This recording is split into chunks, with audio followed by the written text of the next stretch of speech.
여러분 안녕하십니까? 2021년 새해를 맞았습니다.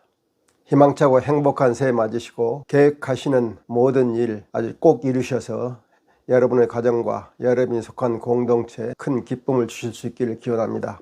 저는 오늘 새해 인류 공동체와 국가 공동체 그리고 종교 공동체에 바라는 바를 말씀드리겠습니다. 우리는 결국 운명 공동체이기 때문에 개인과 종교와 정치를 함께 생각하며 우리 모두의 행복을 도모해야 한다고 생각해서 이런 이야기를 준비했습니다. 개인의 성공을 위해서는 각자 열심히 노력하는 것이 최선이라는 생각을 하며 최선을 다하기 위하여 스스로 결심을 굳건히 하여야 하고 그 결심을 위해서 신앙과 기도가 필요할 것입니다. 그리고 주위 믿음의 동료들의 도움도 필요할 것입니다. 그러나 자신의 마음가짐 이상으로 중요한 것은 없다고 생각합니다. 하나님에 대한 신실한 믿음과 자기에 대한 강한 자신감으로 목표를 향해 나아가시는 것이 최선이라는 말씀을 드리고 싶습니다. 그러면 우리가 행복해지기 위해서 우리 종교 공동체와 국가 공동체 그리고 인류 공동체에 대해서 우리가 어떤 것을 기대하고 또 어떤 노력을 해야 할까요? 그리고 우리 개인이 어떻게 생활해야 이런 기대를 현실화하는 데 기여할 수 있을까요? 먼저 종교 공동체에 대해서 말씀드리겠습니다. 한국에는 종교 공동체가 매우 많이 있습니다. 크게 천주교 공동체, 개신교 공동체, 불교 공동체, 원불교 공동체를 생각할 수 있는데요. 이 가운데 가장 다양하면서도 많은 소공동체로 나뉘어 있는 것이 개신교 공동체입니다. 개신교는 교파가 다양하고 또 각 교파별로 결속력이 매우 강한 특징이 있습니다. 특히 같은 교파라고 해도 지교회가 거의 독립적으로 운영되기 때문에 교회별로 공동체성이 강한 특징이 있습니다. 그래서 개신교 공동체는 한마디로 설명하기 어려운 문제점을 보이고 있는 것이 사실입니다. 특히 신천지나 통일교처럼 교주의 인격에 매몰되어 이단 또는 사이비 기독교로 변질된 상황까지 생각한다면 더욱 많은 문제점이 보이는 것이 사실입니다. 저는 이 모든 종교 공동체에게 최소한 세 가지 가치를 함께 공유해 주기를 기대합니다. 그렇게 된다면 종교적 다양성이 우리 사회 공동체를 건강하게 유지해주는 강력한 밑바탕이 될 것이기 때문입니다. 첫째로 모든 종교 공동체가 개인의 가치를 최우선으로 두고 개인의 자유로운 신앙생활을 통제하려 하지 말기를 바랍니다. 어떤 종교도 개인의 생명과 자유보다 더 큰 가치를 가졌다고 볼 수 없습니다. 종교를 위해 목숨을 바치면 천당에 갈 수 있는 소위 순교자적 태도를 부추기지 말아달라는 것입니다. 종교적 성취를 위해 개인의 재산과 가정을 포기하도록 강요하지도 말기 바랍니다. 만일 그런 종교가 있다면 그 종교는 사악한 종교일 것입니다. 새해에는 그런 종교가 개과천선하게 되기를 바랍니다. 둘째로 모든 종교 공동체는 개인의 이성을 존중하고 합리적인 신앙생활을 할 수 있도록 이끌게 되기를 바랍니다. 종교 공동체가 개인의 판단력을 마비시키면서 특정 가치를 쇠뇌하여 사람을 영적 꼭두각시로 만드는 것은 죄를 짓는 것입니다. 새해에는 종교적 목적을 위해서 개인의 이성을 마비시키는 선동적인 포교를 중지하고 또 이성이 마비된 교인들에 의해서 사회와 이웃이 고통을 당하는 일이 없어지기를 기대합니다. 셋째로 종교 공동체가 좀 더 적극적으로 사회의 어두운 곳에 빛과 소금이 되어주기를 기대합니다.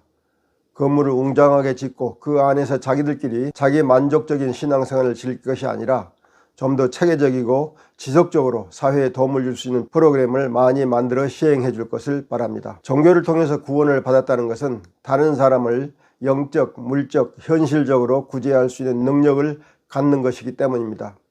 우리 종교 공동체가 이런 기대에 부응하게 되려면 결국은 그 종교 공동체에 속한 신앙인들이 자각하고 스스로 자기 종교의 교리나 의례를 합당하게 바꾸고 합리적인 믿음 생활을 하여야 할 것입니다. 개인이 허황한 교리에 매몰되어 비이성적인 환상을 가지고 하늘에서 복이 내려오기만 기다리는 믿음 생활을 한다면 우리 종교 공동체는 사이비 종교인의 밤노릇밖에 하지 못할 것입니다. 종교 공동체는 우리 사회에 어두운 곳을 비추는 빛이 되어야 되고 우리 사회가 썩지 않도록 소금의 역할을 다해 줄 것을 기대합니다. 이제 국가 공동체에 대해서 바라는 말씀을 드리겠습니다. 한국은 해방된 후 76년 한국전쟁을 겪은 후 68년 IMF 위기를 겪은 후 24년 만에 세계의 선진국 대열에 올랐었습니다. 이것은 인류 역사에 없는 위대한 성취임이 분명합니다. 다른 나라를 침략하여 식민지로 삼아서 국가의 부를 형성한 것이 아니라 순수하게 자신의 노력으로 다른 나라와 공정하게 경쟁하면서 이룬 결과입니다. 그래서 우리가 스스로 자랑스러워할 충분한 이유가 있다고 생각합니다. 저는 한국이 새로운 시대에 인류를 이끌 사명을 받았다고 믿는 사람입니다. 왜냐하면 한국에는 세계 여러 나라에 있는 장점이 모두 모여 있기 때문입니다. 정치적으로 동방과 서방의 이데올로기가 부딪히며 융합을 일으키고, 종교적으로는 기독교와 불교가 거대하게 부딪히며 융합하고 있는 유일한 곳이 한국입니다. 정치적으로 자유민주주의를 확립한 상태에서 자유로운 개인의 발전과 장인을 기반으로 그런 현상이 일어나고 있는 것입니다. 그래서 한국 사회는 인류 보편적인 가치를 대변하면서 대단히 역동적이고 창조적으로 작동하고 있습니다.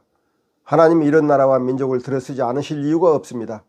과거에는 영국이 하나님이 들어쓰시기에 적합했지만 영국은 그들이 얻은 지혜로 식민지를 개척하여 다른 민족을 착취하여 국가의 부를 형성했습니다. 지난 세기 2번에 걸친 제국주의 전쟁은 영국이 만든 국부 추구 방식 때문에 일어난 비극입니다.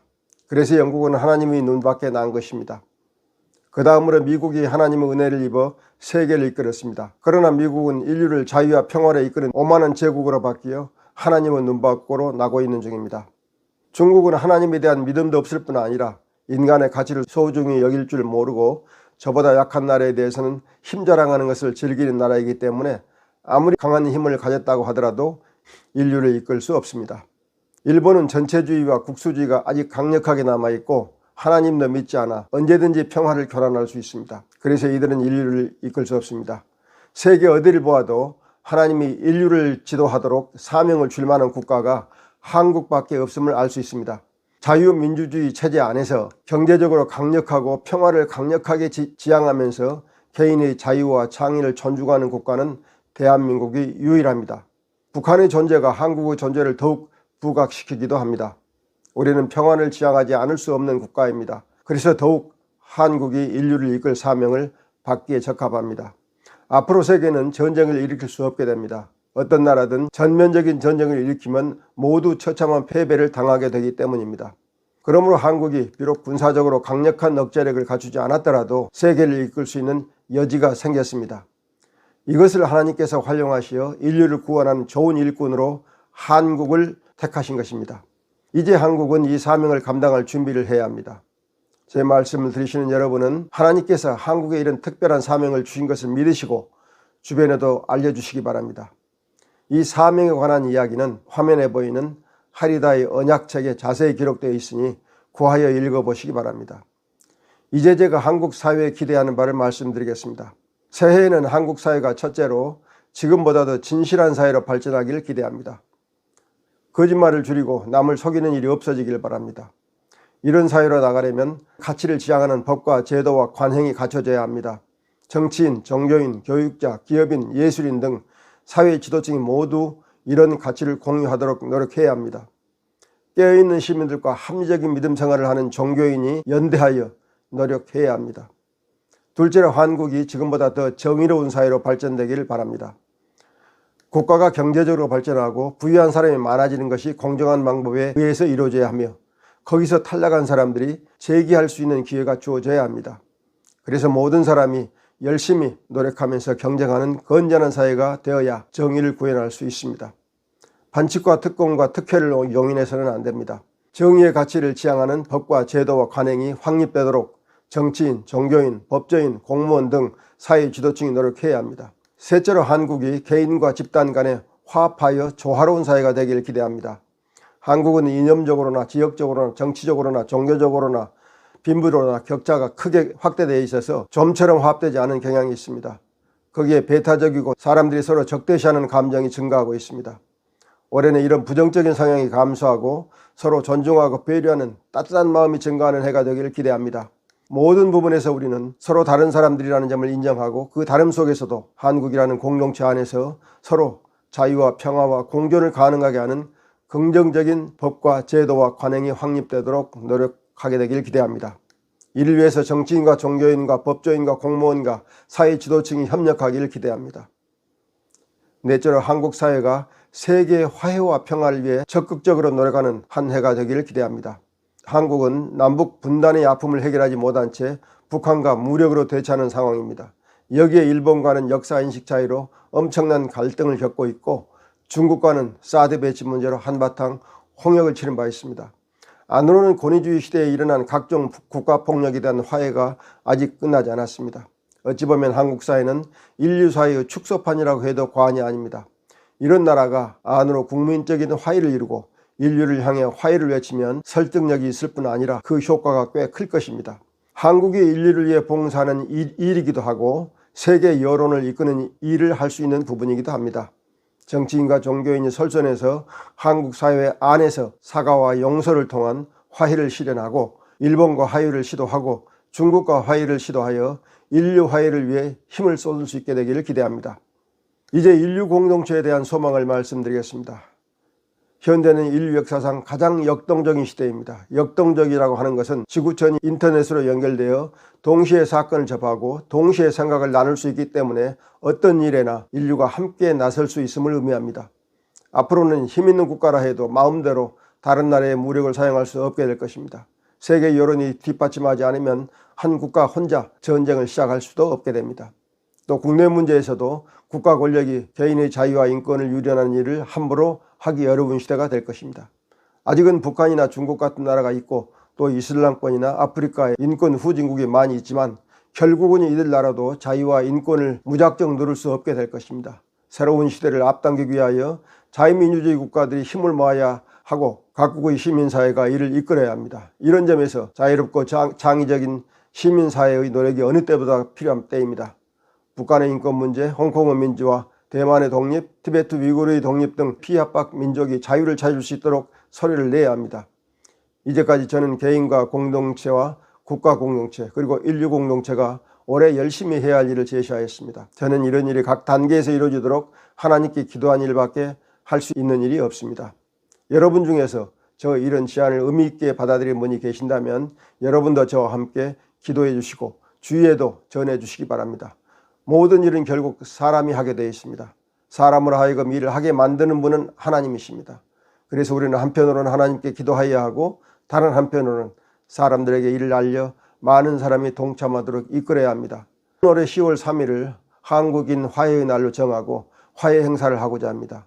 어떤 분이 얼마나 이 일에 나서 주실지 알 수 없으니 오직 진정과 열심을 낸다면 어떤 성과가 있을 거라고 기대할 뿐입니다. 화해 행사를 준비하는 마음이 곧 인류를 평화와 공성으로 이끄는 시발점이 되리라고 생각합니다. 저는 이렇게 기도합니다.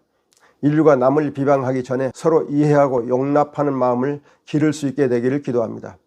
남을 비난하는 데 시간을 허비하지 않고 사람을 돕고 위해 주는 데 시간을 사용하게 되기를 기도합니다. 하나님께 기도한다고 해서 하나님이 직접 어떤 일을 해주시는 것이 아니고 일을 하는 것은 사람임을 알고 열심히 최선의 노력을 기울이는 사람이 되기를 소망합니다. 노력하는 자의 길을 열어주시는 하나님이 나와 함께 하신다는 것을 믿습니다. 이런 마음으로 저는 올 한 해를 보내려 합니다. 여러분은 어떤 생각을 하시면서 새해를 맞으셨는지요? 아무쪼록 긍정하는 믿음으로 한 해를 보낼 수 있기를 기원합니다. 오늘 말씀은 이것으로 마치겠습니다. 끝까지 들어주신 여러분의 가정과 직장과 여러분이 하신 모든 일에 하나님께서 크게 은총을 내려주실 것을 기원합니다. 다음 주에 뵙겠습니다. 안녕히 계십시오.